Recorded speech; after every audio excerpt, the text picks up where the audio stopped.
and welcome back to the JW Thoughts channel. My name is Wally, and today we are almost going to be completing the Friday convention. So if you guys know, there's 3 days of the convention. It's Friday, Saturday, Sunday. So we've almost finished Friday. I think there will be one, maybe 2 more videos, but probably just one more. And then we will wrap it up and spank it on the bottom. Now, sorry, I'm not going to have time to be able to do a funny intro or anything like that. And also, I would have normally covered this topic like in a member video or a Patreon video, but because I'm not going to be doing a cool intro, I'm just going to do it here. So, the secret boxes, what's on everyone's mind? Oh, what's inside the secret boxes? What could it ever be? If you are a channel member or Patreon or member of the Patreon, I did make a video giving my take or my prediction on it, and it would seem it has come true. So it has been reported on from an alleged leaker inside of Bethel that said it's a brochure. It's just a brochure. Nothing special, nothing interesting, nothing unique. But I do think they have learned lessons from the past, and instead of releasing things at the convention, they're choosing to do it around the annual meeting now. So that's like become their vehicle for giving new releases, and that way it can be more of a surprise, because conventions take part depending on where you're located over a couple months. And so with the rise of social media, people were knowing what was going to be released at the convention before it ever happened. So I think they're just shifting into this. And that's pretty much it. So anyway, that's what's going on with the boxes. I guess we will see if that is true. But yes, it has been reported by an alleged person inside of Bethel that it's just another brochure. Nothing too special, nothing too crazy, nothing too wild. So anyway, with all of that being said, don't forget to drop a like on this video and subscribe to the channel. And let's do this. And I'm definitely going to be wearing a different shirt in the next cut because I filmed the other stuff like 4 days ago.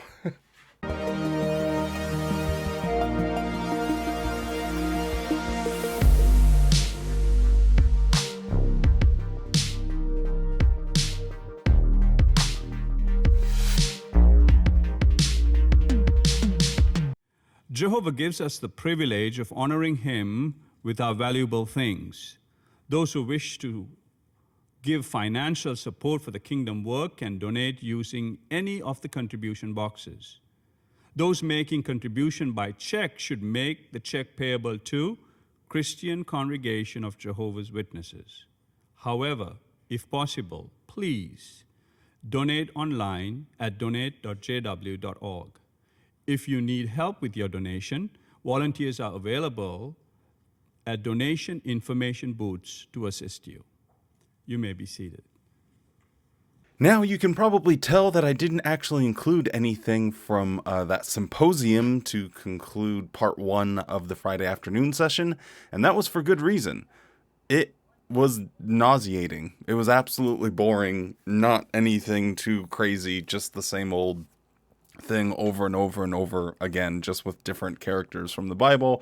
I didn't enjoy it. So yeah, we're just going to cut all of that out and keep going. But hey, I did think just for a little nostalgia's sake, we should listen to the old, hey, don't forget to donate, because I do this at certain points every day during a convention. But it was interesting how he made like the distinction. However, if you really want to help, you'd go on jw.org and set up donations there, because Watchtower really wants to get those subscriptions up. They really want to make sure you're on their reoccurring payment system. So yeah, yeehaw for that, and it was just a little bit of nostalgia for me. I like on Sunday whenever they read out how they have the big deficit as well, because you know it happens at every single convention. It's Sunday, they're like, I don't know if we haven't collected quite enough, and they only artificially come up with the budget for the convention as how much money per publisher is going, or how many people are in attendance, and then they just add like $20 a person or some crazy thing to it like that. But anyway, I guess we'll tap it back in on Sunday and see if they actually do that. Can you ask a question of a fish? Can you ask a question of a tree? We can watch a tiny seed transform into a beautiful plant. But what part do timing and surrounding conditions play in plant growth? During the cold season, seeds and bulbs remain dormant. Later, as temperatures rise and days lengthen, they bloom.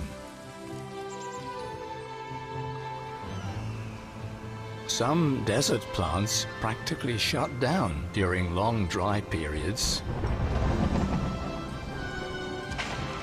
When it finally rains, it's their time to grow and flower.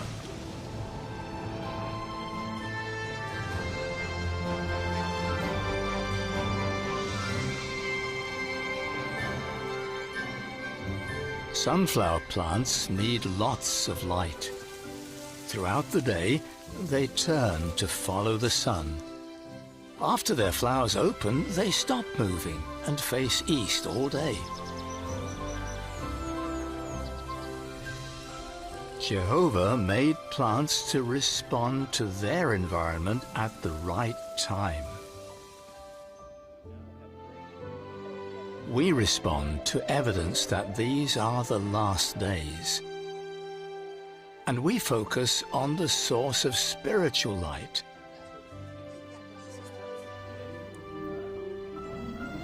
Jesus said, "Likewise also you, when you see all these things, know that he is near at the doors."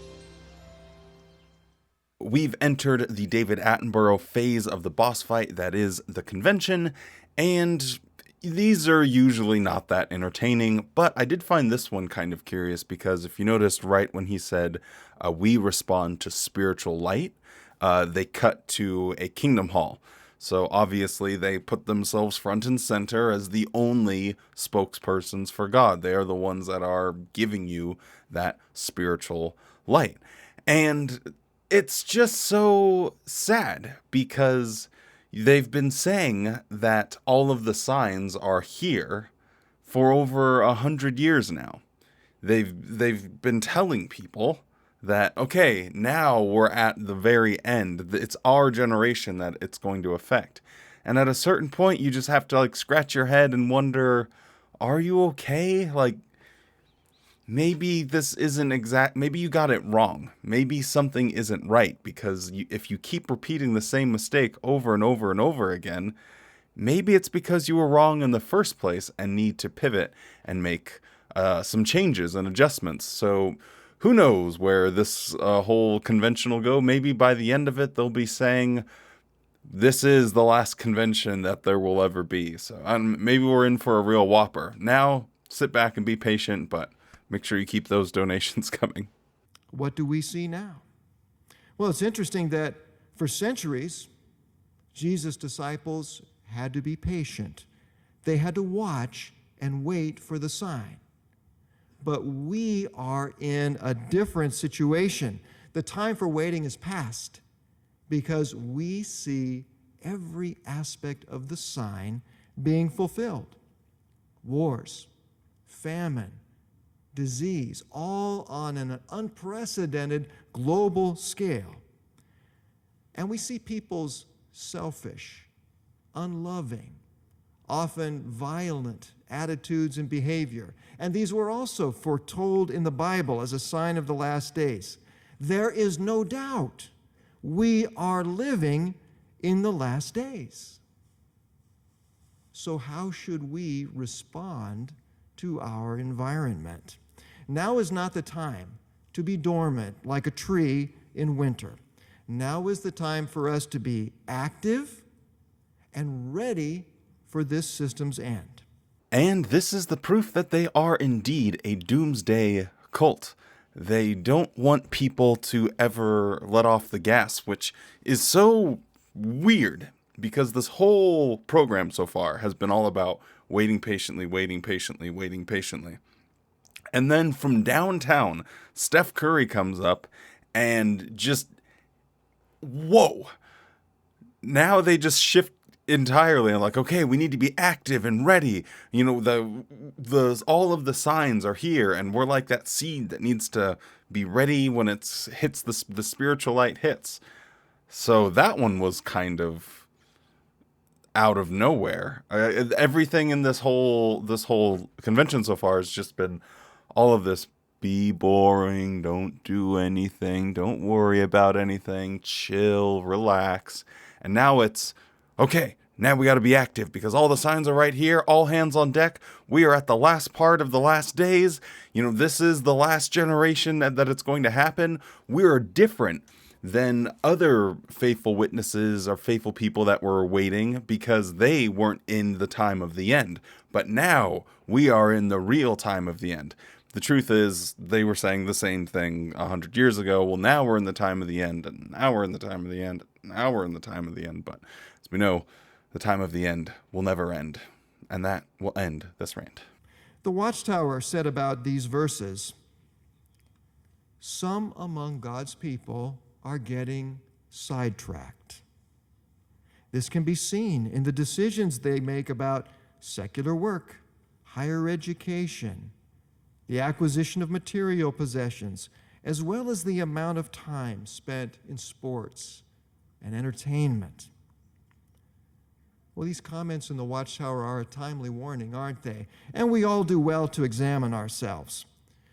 But it is heartwarming to see that the vast majority of Jehovah's people are focused, and they are using the limited amount of time remaining in this system of things to work hard and to help others come to know Jehovah and gain life.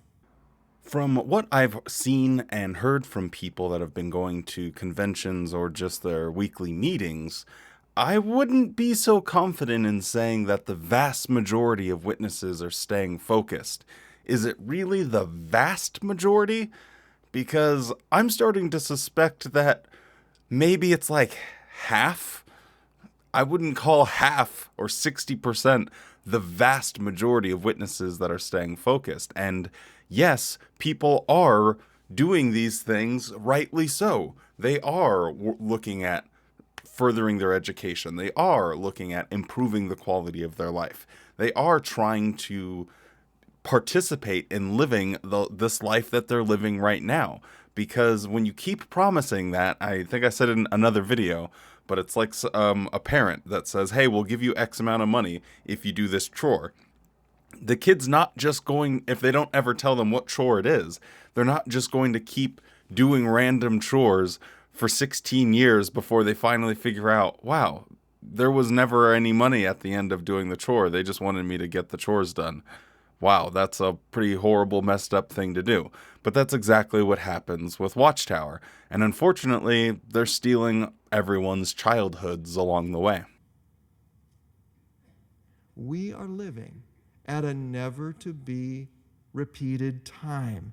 And even though these are difficult last days, there is so much joy and contentment to be found in serving Jehovah and in helping others to serve Jehovah. It's funny that he says this because Watchtower always is making videos depicting what it's really like being a Jehovah's Witness. And there's always this tone of suffering and persecution and sadness associated with them. And that's because in order to capture what it's really like being a Jehovah's Witness, you have to show someone that is stressed out, worked way too hard, is struggling financially, doesn't have any prospects, is having doubts and questioning the legitimacy of Watchtower's claims. Of course, they always have the flowery ending, but for the part where they show what it's actually like being a Jehovah's Witness, there's always this somber, sad tone. And it's just funny comparing that to what he says. There's so much joy in being a Jehovah's Witness. Now let's watch a video about being a Jehovah's Witness. And it's always problems, sadness, and getting persecuted.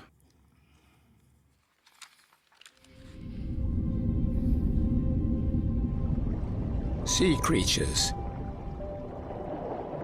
Do they benefit by acting at the right time?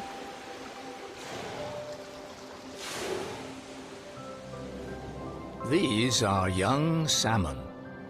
They start life in freshwater. Most species migrate downriver to the ocean to feed and grow. They time the trip around the currents and available food. Later, as adults, they're ready to head back and start the next generation. They wait until river conditions are suitable to migrate upriver. Then they go.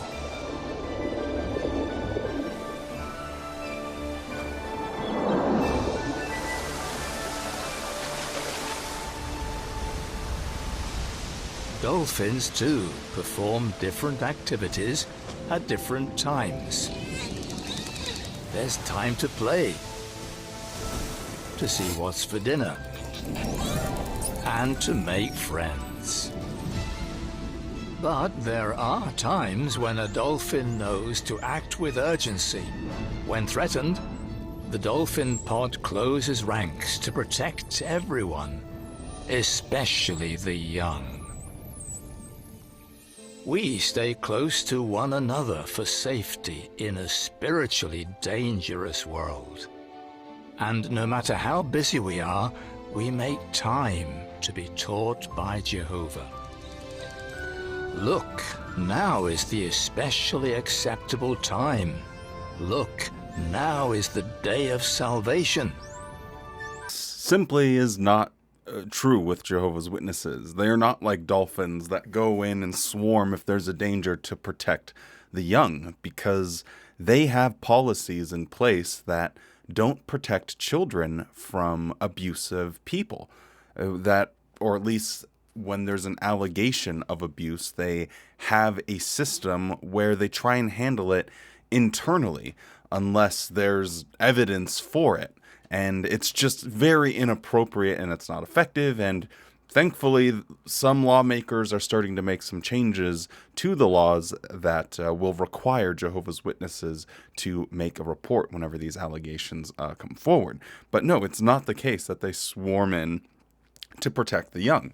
And another aspect of this that I've been thinking about recently is I've been hearing a few more stories or more often about Jehovah's Witnesses getting assaulted or shot and even killed while going out in the ministry. And that is something that the Watchtower encourages Jehovah's Witnesses to do. They say, you know, after they're like 6 months old, you need to start bringing them, getting them into their spiritual routine and bringing them in the door-to-door ministry with you. But that is a dangerous activity. You don't know who's on the other side of that door. You don't know what mental state they're in. You don't know their relationship to Jehovah's Witnesses. And it's needlessly endangering people's children by taking them in the ministry. So no, this is just a bunch of hooey. Watchtower doesn't teach and train Jehovah's Witnesses how to protect the youth. Rather than that, they actually needlessly put them in danger by their stupid policies. In the video we have seen, the salmon, they waited until the river conditions become suitable to migrate upriver. And when the river is suitable, they go. We too can act in harmony with Jehovah's timing. For example, many of the significant changes in the world had been fulfilling prophecy, particularly with regards to the global ministry and to the disciple-making activities that we are doing. Now, this always is a head-scratcher for me because I look at the preaching work and just how ineffective it is, and I just can't figure out why they're always pointing to it as a source of pride. Oh, look at us, the preaching work, it's so effective. But I stumbled, just as I was trying to figure out why they say this, I stumbled upon a statistic that I think the Jehovah's Witnesses are holding on to as a reason that they can say that Jehovah hasn't brought Armageddon yet because of X. And that X is, what is the total population of Jehovah's Witnesses versus the population of the world? And what percentage do Jehovah's Witnesses make up of the world's population? And that percentage, for instance, in 1970 was 0.03%. In 1980, 0.04, 1990, 0.07, 2000, 0.09. In 2012, it was 0.1057, and in 2023 or 2022, it's 0.1059. So if you're looking at just this one statistic, you obviously see there's been a plateau. There was a great increase, and then right around 2012-ish, just a complete plateau. Not a lot is being accomplished or as far as increase goes. But as soon as that number, that statistic, how many Jehovah's Witnesses make up the total population of the world, as long as that number goes up, they can say, oh yes, more Jehovah's Witnesses are coming into the organization, therefore it would make sense that God hasn't brought about Armageddon yet, because he's wanting to allow a maximum amount of time for there to be a maximum amount of people. But what happens when they can't say that? What happens when it doesn't just go from stagnating, but that number falls off? And that will be really significant, and I imagine it will happen in the next few years. And when it does, they'll no longer be able to say, well, we appreciate God's patience. We appreciate Jehovah being patient because he's allowing more people to learn the truth. There will be the day when the number of Jehovah's Witnesses as a percentage of the total population peaks and starts to go down. And when that happens, we will have a moment in history when we can definitively say, all that time when Watchtower was saying we need to be patient, the end's not here, it's allowing more time for people to be baptized Jehovah's Witnesses. We are on the cusp of them not being able to point to that. And then what will they be able to point to? What will be their excuse for the delay? That will be a really hard one to get out of. So somehow randomly I stumbled across this little statistic, and I find it very interesting because I think when that day happens, or when that year happens, we will have the definitive mark of the downfall of Watchtower. Now, whether or not we want to take these numbers seriously as it pertains to how many people are, in the organization but don't mentally believe it, they're just staying in because of the threat of shunning, or how many people Watchtower is counting that kind of cook the numbers, because that could be a significant amount of people as well, especially when we look at how many few people are going to congregation meetings anymore. So anyway, a little bit of a rant there, but I did think it was important because now I think we have the last statistic that Watchtower points to in order to say that their preaching work, their disciple-making work is a success. And as soon as they can't point to that, boy howdy, will it be interesting.